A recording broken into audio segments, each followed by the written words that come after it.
इस रोमांचक कहानी की शुरुआत होती है होटल के एक रूम में दिखाते हुए, जहाँ पर ल्यूकस और रॉय नाम के दो आदमी मौजूद थे। उनके साथ तो एल्टॉन नाम का एक छोटा बच्चा भी होता है जो कि 8 साल का था। ताज्जुब की बात ये होती है कि ल्यूकस और रॉय थोड़ा सा घबराए हुए थे और उनके पास गन्स भी मौजूद थी, इसीलिए अब वो बिना कुछ सोचे समझे एल्टॉन को लेकर अपनी कार की तरफ जाने लगे। आखिर उनका मकसद क्या था ये तो हमें पता चल ही जाएगा। अब वो दोनों जैसे ही एल्टॉन को गाड़ी के अंदर लेकर जा रहे थे, तभी होटल की रिसेप्शनिस्ट ने उन्हें देख लिया था। उसे लग रहा होता है कि वो दोनों आदमी छोटे बच्चे को किडनैप करके लेकर जा रहे हैं, इसीलिए रिसेप्शनिस्ट ने तुरंत ही पुलिस वालों को कॉल कर दिया। अब रास्ते में ल्यूकस रॉय को रेडियो ऑन करने के लिए कहता है, लेकिन रॉय को तुरंत ही पता चलता है कि उनका पीछा तो पुलिस वाले कर रहे हैं। ये देखते ही रॉय ने अपनी कार एक दूसरे रास्ते पर मोड़ ली थी। दोनों तो बहुत ही ज्यादा घबरा गए थे पुलिस वालों को इस तरीके से पीछा करते हुए देखकर, लेकिन फिर भी वो दोनों वहां से निकलने में कामयाब हो जाते हैं। अब हमें दूसरी तरफ केल्विन नाम का एक आदमी दिखाया जाता है जो कि न्यूज देख रहा था, और ये न्यूज उसी 8 साल के बच्चे के बारे में थी जिसे कि रॉय नाम का एक आदमी किडनैप करके लेकर गया है। केल्विन ये सारी न्यूज देखते ही अपने एक आदमी को बाहर भेज देता है और अपने दूसरे साथी को कहता है कि तुम्हारे पास सिर्फ 5 दिन है, इस 5 दिन में तुम्हें उस लड़के को ढूंढ कर लाना ही पड़ेगा।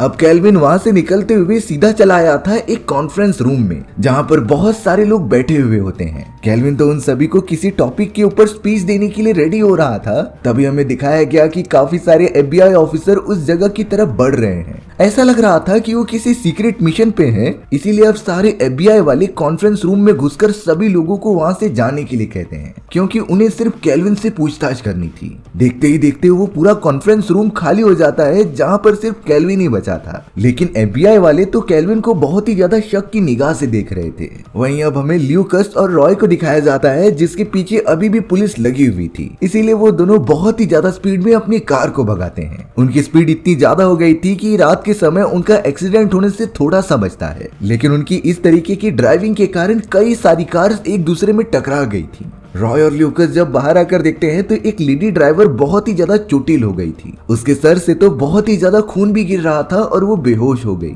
हालांकि रॉय और ल्यूकस उसकी मदद करना चाहते थे, लेकिन पुलिस वालों के आने के कारण उन्हें वहां से भागना पड़ता है। लेकिन फिर भी एक पुलिस ऑफिसर वहां पर अपनी कार लेके आ गया था, जो तुरंत ही रॉय और ल्यूकस की कार को देखकर अपने बाकी पुलिस ऑफिसर्स को इन्फॉर्म करने की कोशिश करता है। ल्यूकस को तो तुरंत ही समझ में आ गया था कि अगर इस पुलिस ऑफिसर ने अपने बाकी साथियों को बुला लिया तो उनका यहाँ से बचकर जा पाना मुश्किल हो जाएगा। इसीलिए ल्यूकस तुरंत ही अपनी गन उठाता है और उस पुलिस ऑफिसर को शूट कर देता है।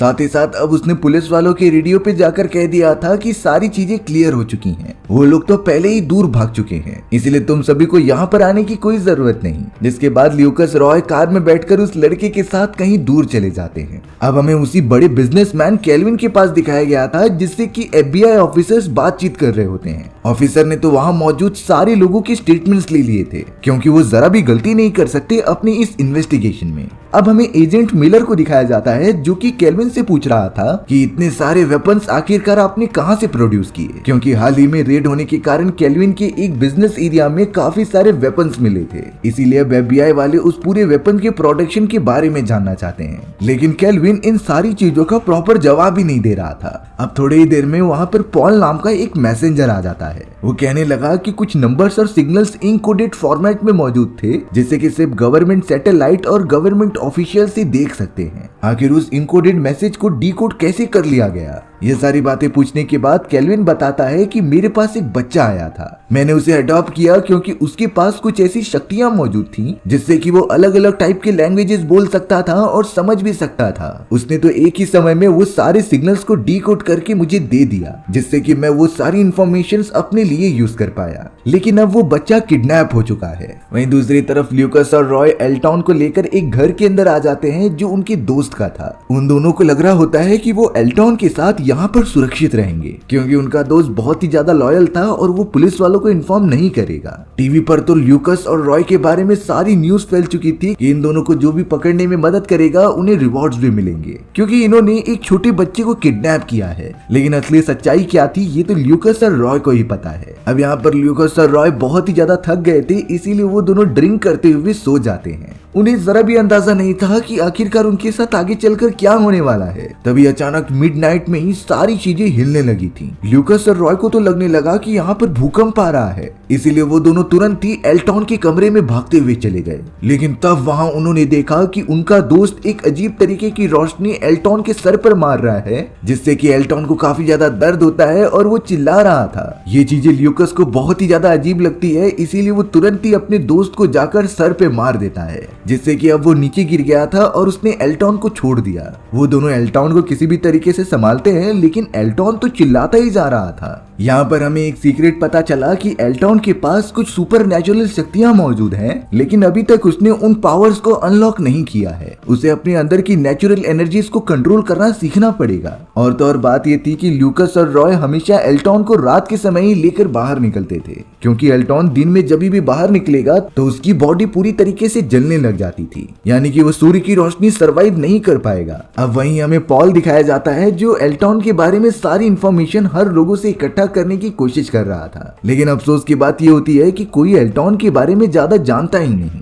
अब यहाँ एल्टॉन नाश्ता कर रहा था, लेकिन ल्यूकस और रॉय को पता होता है कि ये जगह खतरे से खाली नहीं है। इसीलिए अब रॉय ने ल्यूकस को कहा कि तुम एल्टॉन को लेकर जल्द से जल्द गाड़ी में बैठो, क्योंकि रात के समय ही हम यहाँ से निकल सकते हैं। रॉय का वो दोस्त जिसने कि उन्हें धोखा दिया था, वो ठीक उसके सामने ही मौजूद होता है। इसीलिए रॉय उससे पूछने लगा कि आखिर तुम किसके लिए काम कर रहे हो। रॉय का दोस्त कुछ भी नहीं बताता, इसीलिए अब रॉय अपना बंदूक उठा लेता है उसे जान से मारने के लिए, लेकिन रॉय ऐसा कर ही नहीं पाता। फिलहाल के लिए वो अपने दोस्त को जिंदा छोड़कर वहाँ से गाड़ी की तरफ चला गया था, जिसके बाद वो दोनों लगातार एल्टॉन के साथ आगे बढ़ने लगे थे। रॉय तो ल्यूकस से कहता है कि आखिर कब तक एल्टॉन अपनी शक्तियों को अंदर छुपा कर रखेगा। उसे अपनी ख्याली दुनिया से बाहर आना पड़ेगा और इन पावर्स को यूज करना सीखना पड़ेगा। ल्यूकस कहता है कि अभी एल्टॉन एक बच्चा है, उसे ये सारी चीजें फिगर आउट करने के लिए थोड़ा टाइम तो देना ही पड़ेगा। ल्यूकस और रॉय ने नोटिस किया कि अब अचानक एल्टॉन एक अजीब तरीके की लैंग्वेज में कुछ बोलने लगा था, और इस टाइप की लैंग्वेज तो उन्होंने कभी सुनी भी नहीं थी।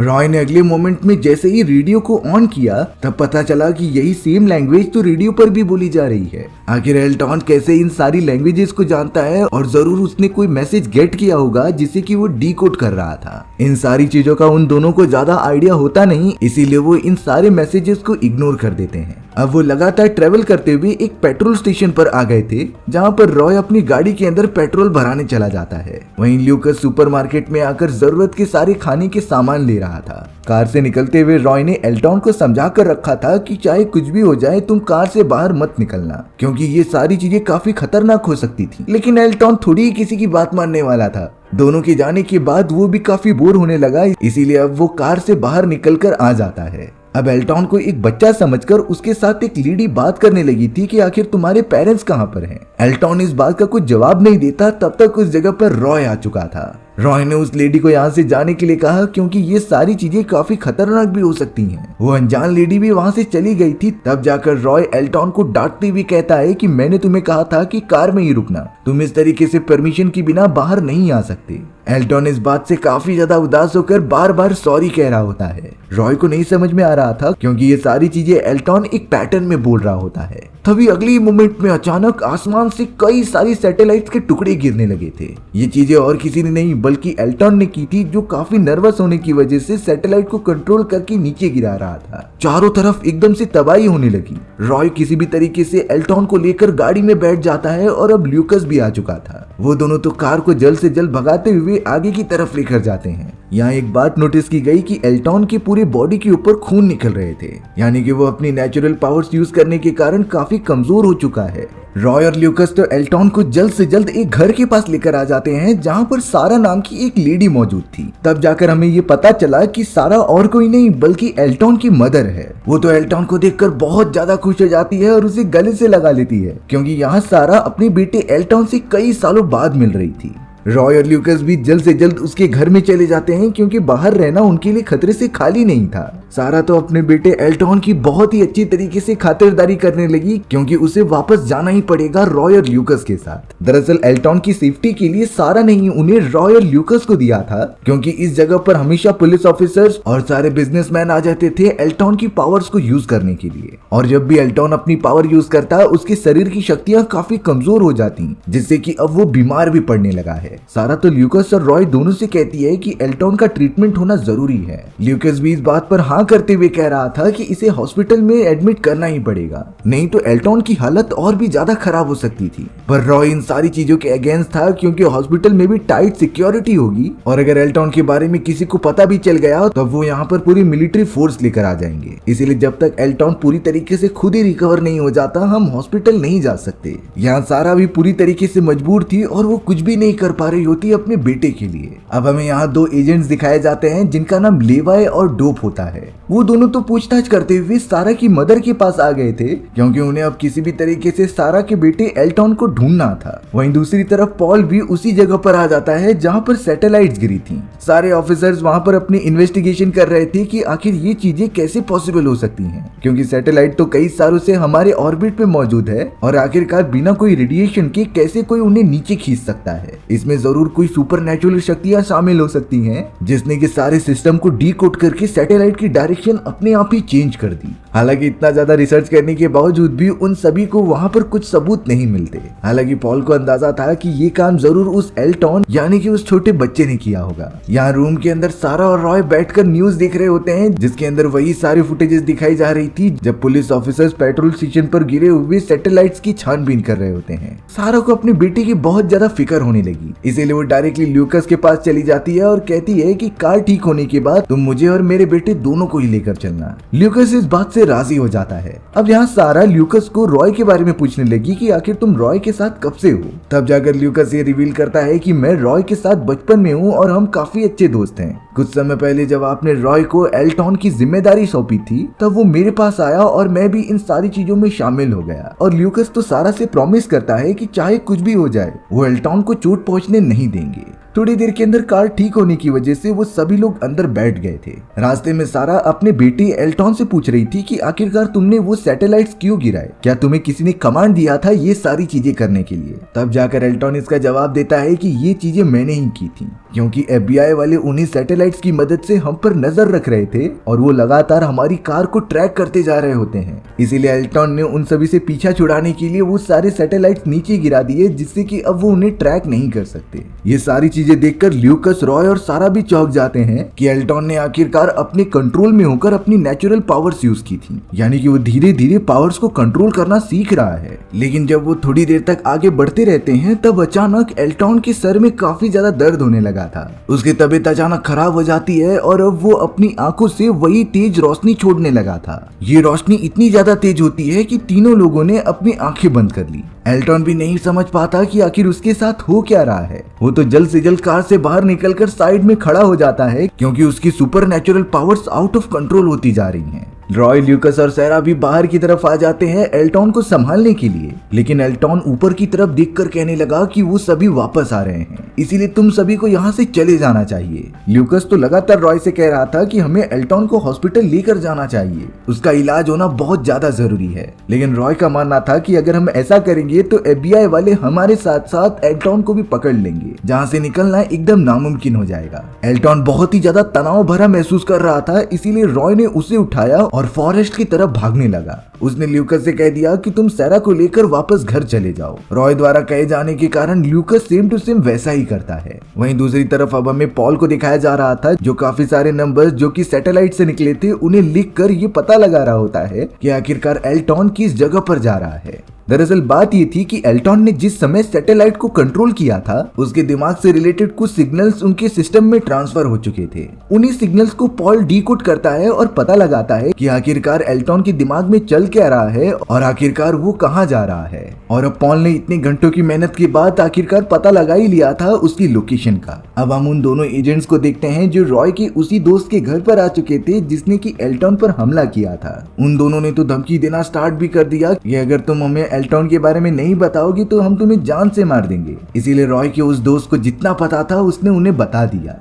यहाँ रॉय एल्टॉन को लेकर लगातार हॉस्पिटल की तरफ बढ़ता ही जा रहा था, क्योंकि अब चाहे कुछ भी हो जाए वो एल्टॉन की ट्रीटमेंट करा कर रहेगा। लेकिन तभी रॉय ने देखा कि सामने सनराइज हो रहा है, जिससे कि रोशनी लगातार उनकी तरफ बढ़ते जा रही थी और अब सुबह होने के कारण एल्टॉन के ऊपर भी वो सारी रोशनी पड़ने लगती है। एल्टॉन की आंख पता नहीं क्यों काफी तेजी से चमकने लगी और वो चिल्लाने भी लगता है। यानी कि अभी तक एल्टॉन पूरी तरीके से रिकवर नहीं हुआ है, जिससे कि वो रोशनी अपने बॉडी पर ले ले। लेकिन रॉय ने उसे छोड़ा नहीं, वो तो एल्टॉन को पकड़े रहता है ताकि उसे सपोर्ट मिलता रहे। एल्टॉन की ताकतें एकदम आउट ऑफ कंट्रोल होने लग जाती हैं और अब वो थोड़ी ही देर में एक काफी बड़ी रेडिएशन छोड़ देता है। इस रेडिएशन की वजह से आसपास की सारी जगह हिलने लगी थी। साथ ही साथ उस जगह पर एक बड़ी सी शील्ड बन जाती है, जो रॉय पहली बार देखकर एकदम चौंक गया था। ये शील्ड तो जाने अनजाने में एल्टॉन ने ही बनाई थी और यहाँ थोड़ी देर के अंदर एल्टॉन बेहोश भी हो गया था। रॉय तो अब जल्द से जल्द जाकर एल्टॉन का इलाज भी करा लेता है और उसे घर पर लेकर आ जाता है। सारा तो अपने बेटे को सही सलामत देखकर काफी अच्छा फील कर रही थी और उसे अंदर बुला लेती है। थोड़ा सा आराम करने के बाद एल्टॉन उन सभी को बता रहा था कि मैंने एक अलग ही दुनिया देखी है। ये हमारी दुनिया के ऊपर मौजूद है, जो काफी ज्यादा एडवांस है और वहाँ मेरे ही जैसे सुपर पावर वाले लोग रहते हैं। ल्यूकस और सारा तो ये बातें बड़े ध्यान से सुन रहे थे। रॉय ने कंफर्म होते हुए कहा कि मैंने भी वो दुनिया देखी है, लेकिन वहाँ तक जाने का रास्ता शायद सिर्फ एल्टॉन को ही पता है। एल्टॉन तो अब अपने हाथ से रोशनी निकाल रहा था, साथ ही साथ उसकी आंखें भी चमक रही होती हैं। यानी कि वो धीरे धीरे अपने पावर्स पर कंट्रोल कर चुका है। और अब अच्छी बात तो ये थी कि एल्टॉन सूर्य की रोशनी में भी बाहर निकल सकता था। उसे तो शुरुआत से ही सूर्य की रोशनी से डर लगता था, इसीलिए वो कभी सामने आया ही नहीं। लेकिन अब उसका ये डर खत्म हो चुका होता है। तो अब ल्यूकस रॉय और सारा से पूछने लगा क्या एल्टॉन उस दुनिया में जाने के लिए रेडी है कि नहीं। सारा इस बात का जवाब नहीं देती, क्योंकि वो अपने बेटे को खोना नहीं चाहती है, इसीलिए वो यहाँ से जाने के लिए पैकिंग करने लगे थे। रॉय भी अब रेडी हो गया था यहाँ से निकलने के लिए, लेकिन ल्यूकस जैसे ही बाहर निकलता है उसके ऊपर किसी ने गोली चला दी थी। रॉय जब ल्यूकस को प्रोटेक्ट करने के लिए पलटवार करता है तब पता चला कि वहाँ पर तो लेवाई और डॉप मौजूद थे, जो एल्टॉन की लोकेशन को ट्रैक करते हुए यहाँ तक पहुँच गए होते हैं। लीवाई और डॉप ने तो रॉय के ऊपर लगातार हमला किया और उसे भी घायल कर दिया। वो तो उसे पूरी तरीके से बांध कर घर के अंदर चले जाते हैं एल्टॉन को पकड़ने के लिए। सारा एल्टॉन को वॉशरूम के अंदर पकड़ कर रखी थी और उसके आंखों से अभी भी रोशनी निकल रही होती है। लेकिन लेवाई और डॉप तो वहाँ भी पहुँच गए और सारा को वहीं बांधकर एल्टॉन को किडनैप करके लेके जाने लगे। सारा बहुत कोशिश करती है अपने बेटे को बचाने की, पर वो इसमें कामयाब ही नहीं हो पा रही थी। लेकिन कैसे भी उसने अपने आप को छुड़ाया और बाहर जाकर ल्यूकस और रॉय को आजाद कराती है। वो दोनों भाग तो रहे थे एल्टॉन को बचाने के लिए, लेकिन तब तक लेवाई और डॉप एल्टॉन को लेकर वहाँ से कहीं दूर निकल गए। थोड़ी देर तक जाने के बाद आगे की तरफ मिलिट्री फोर्सेस भी होती हैं, जो उनसे कोऑर्डिनेट करके ये सारी चीजें कर रही थी। उन्होंने अब एल्टॉन को ले लिया और हेलीकॉप्टर की मदद से कई दूसरे बेस पर लेकर जाने लगे। रॉय, सारा और ल्यूकस काफी डर जाते हैं इस बात से, लेकिन रॉय ने कहा कि मैं किसी भी तरीके से एल्टॉन को बचा कर रहूंगा, क्योंकि एक एल्टॉन ही था जो मुझ पर पूरा भरोसा करता था और वो लोग उसकी नेचुरल शक्तियों का गलत यूज कर सकते थे। इसीलिए अब रॉय एक प्लान बनाने लगा जिसमें कि वो एल्टॉन को छुड़ा सके। वहीं दूसरी तरफ अब हमें एल्टॉन को दिखाया जाता है, जिसके सामने कई सारे मिलिट्री ऑफिशियल्स बैठे हुए थे। सभी लोग सिर्फ यही कंफर्म करना चाहते थे कि एल्टॉन किसके लिए काम करता है और आखिरकार वो वेपन है या फिर सेवियर। वहाँ एक चाइल्ड स्पेशलिस्ट को भी बुलाया गया, जो एल्टॉन से पूछ रही होती है कि उस दिन पेट्रोल स्टेशन पर जो सारी सैटेलाइट्स नीचे गिरी थी वो तुमने किसके कहने पर किया था। तब जाकर एल्टॉन पॉल का नाम लेता है। सभी लोग पॉल को दिखने लगे और काफी ज्यादा शॉक हो गए, लेकिन यहाँ एल्टॉन ने कहा कि मैं सिर्फ पॉल से बात करना चाहता हूँ। इसीलिए पॉल बैठकर एल्टॉन से अलग अलग क्वेश्चंस पूछने लगा, लेकिन एल्टॉन का मानना था कि वो अकेले बात करना चाहता है पॉल से। इसीलिए सारे गवर्नमेंट ऑफिशियल्स वहां से चले गए, जिससे कि पॉल ही अकेला रह गया था। पॉल अब एकदम से चौंक गया, क्योंकि एल्टॉन जो कि स्क्रीन पर बैठा हुआ दिखाई दे रहा था वो एक्चुअल में खड़ा होता है। यानी कि उसने सिक्योरिटी सिस्टम्स और सारे कैमरास को भी डिकोड कर दिया था और अब वो अपने हिसाब से उन सारी चीजों को कंट्रोल कर सकता है। पॉल को ये सारी चीजें पास से देखनी थी, इसीलिए उसने सिक्योरिटी सिस्टम का दरवाजा ओपन करके उसके पास चला गया। इसीलिए अब वो एल्टॉन के काफी करीब चला गया। पॉल भी वही पूछ रहा था कि आखिर तुम वेपन हो या फिर सेवियर। एल्टॉन इसका जवाब बिल्कुल नहीं जानता और वो कहता है कि मेरे पास काफी अच्छी शक्तियां मौजूद हैं, जिससे कि मैं अपने वर्ल्ड में वापस जाना चाहता हूँ। पॉल तो एल्टॉन की चमकती हुई आंखें देखकर काफी ज्यादा चौंक गया था और अब उसे कुछ अजीब सा फील होने लग जाता है। यहाँ रॉय जो कि एल्टॉन को लगातार ढूंढ रहा था और उसके लिए काफी परेशान हो रहा था, तभी उसे पॉल का एक कॉल आया जिसमें कि वो कह रहा होता है कि मैं एल्टॉन को छोड़ रहा हूँ, इसीलिए तुम मेरे दिए गए एड्रेस पर जल्द से जल्द आ जाओ। रॉय इस बात से बहुत ही ज्यादा खुश हो गया, इसीलिए अब वो बाकी दोस्तों के साथ उस एड्रेस पर जाने के लिए निकल जाता है। यहाँ पॉल ने तो एल्टॉन को वहाँ से आजाद कर दिया था और अब वो उसे रॉय और उसकी मदर के पास लेकर जा रहा होता है। पॉल जब अपनी गाड़ी के पास आया तब एल्टॉन गाड़ी को टच करते हुए ही उसके सारे लॉक्स ओपन कर देता है, साथ ही साथ वो अपने दिमाग की शक्ति का यूज करके कार को चालू भी कर ले रहा था। पॉल तो इन सारी चीजों से बहुत ही ज्यादा चौंक जा रहा था। सारे के सारे मिलिट्री ऑफिसर्स को जब पता चला कि एल्टॉन अपने सिक्योरिटी चैम्बर में से गायब हो चुका है तब वो उसकी लगातार तलाश करने लगे थे। यहाँ पॉल अब सही सलामत एल्टॉन को लेकर रॉय के पास छोड़ देता है, जिससे कि रॉय और सारा देखकर काफी ज्यादा खुश हो गए थे। अब रॉय पॉल से कहता है कि तुम इस बारे में किसी को मत बताना। पॉल ने कहा कि क्या तुम ये सारी चीजें अकेले कर लोगे, क्योंकि यहाँ से आगे की तरफ तुम्हें मिलिट्री ऑफिसर्स काफी भारी मात्रा में मिलेंगे जो तुम तीनों को पकड़ने के लिए कुछ भी कर सकते हैं। लेकिन रॉय और ल्यूकस कह रहे थे कि हम साथ में हैं तो हमें कोई नहीं हरा सकता, जिसके बाद वो तीनों एल्टॉन को लेकर वहाँ से चले जाते हैं। रॉय तो अब एल्टॉन और सारा को तैयार कर रहा था क्योंकि रास्ते में उनके ऊपर हमले हो सकते हैं, और अब रॉय, सारा और ल्यूकस ने ये डिसाइड कर लिया था कि एल्टॉन को अपने दुनिया में वापस चले जाना चाहिए और वो अपने लोगों के बीच में काफी प्रोटेक्टिव फील करेगा। इसीलिए अब सारी तैयारियां होने के बाद उन्हें कार के अंदर बिठा दिया गया, जिससे कि रॉय और ल्यूकस लगातार आगे बढ़ने लगे थे। रास्ते में उन्हें एक मिलिट्री ऑफिसर्स का ग्रुप दिखाई देता है जो उन्हें रोकने के लिए सामने खड़े थे। रॉय तो अपनी कार रोकता ही नहीं और फायर करते हुए उन्हें टक्कर मारकर आगे बढ़ जाता है। आगे बढ़ते ही ल्यूकस और रॉय ने बीच रास्ते में सारा और एल्टॉन को उतार दिया था, जिससे कि वो दोनों मिलिट्री फोर्सेस से बचते हुए फॉरेस्ट के अंदर भागने लगे। रॉय और ल्यूकस तो अपनी कार की मदद से उनका ध्यान भटका रहे थे, जिससे कि वो सुरक्षित रहें। अब यहाँ फॉरेस्ट के एकदम बीचों बीच आकर एल्टॉन अपनी पावर्स यूज करने लगा, जिससे कि वो अपनी दूसरी दुनिया का पोर्टल ओपन कर सके। वहाँ पर अब एक बहुत ही बड़ी वाइब्रेशन चारों तरफ फैलने लगती है, जिससे कि एक बहुत ही बड़ी शील्ड क्रिएट हो गई थी। यही शील्ड हमने कुछ समय पहले देखी होती है जब एल्टॉन रॉय के साथ था, और अब अचानक उस शील्ड के अंदर बहुत ही बड़ी बड़ी इमारतें दिखाई देती हैं, जैसे कि वो किसी अलग ही दुनिया में आ चुके हों। सारे लोगों को ये चीजें दिखाई दे रही थी क्योंकि वो एक फ्यूचर वर्ल्ड होता है। सारा ये देखकर खुश हो गई क्योंकि उस दुनिया में एल्टॉन ही जैसे कई सारे बच्चे मौजूद हैं जिनके पास ऐसी सुपर नेचुरल पावर्स होती हैं, यानी कि एल्टॉन वहाँ पर अपने परिवार वालों के साथ खुशी खुशी रहेगा। एल्टॉन सारा को बाय कहकर अपनी दुनिया में चला जाता है, जिससे कि वो पूरी शील्ड ही एकदम गायब हो चुकी थी, यानी कि अब उस दूसरी दुनिया का पोर्टल बंद हो जाता है। सारा बहुत ही ज्यादा दुखी हो रही होती है क्योंकि उसका बेटा चला गया, पर आखिरकार वो अपनी दुनिया में और अपने लोगों के बीच में खुश रहेगा। यहाँ ल्यूकस और रॉय को मिलिट्री ऑफिसर्स पकड़ लेते हैं और उनसे पूछताछ की जा रही होती है, लेकिन ल्यूकस और रॉय तो अपना मुंह ही नहीं खोलते क्योंकि उनके पास बताने के लिए कुछ था ही नहीं। और अब तो एल्टॉन भी यहाँ से चला गया है, तो ये सारे लोग उसे कहाँ ढूंढेंगे।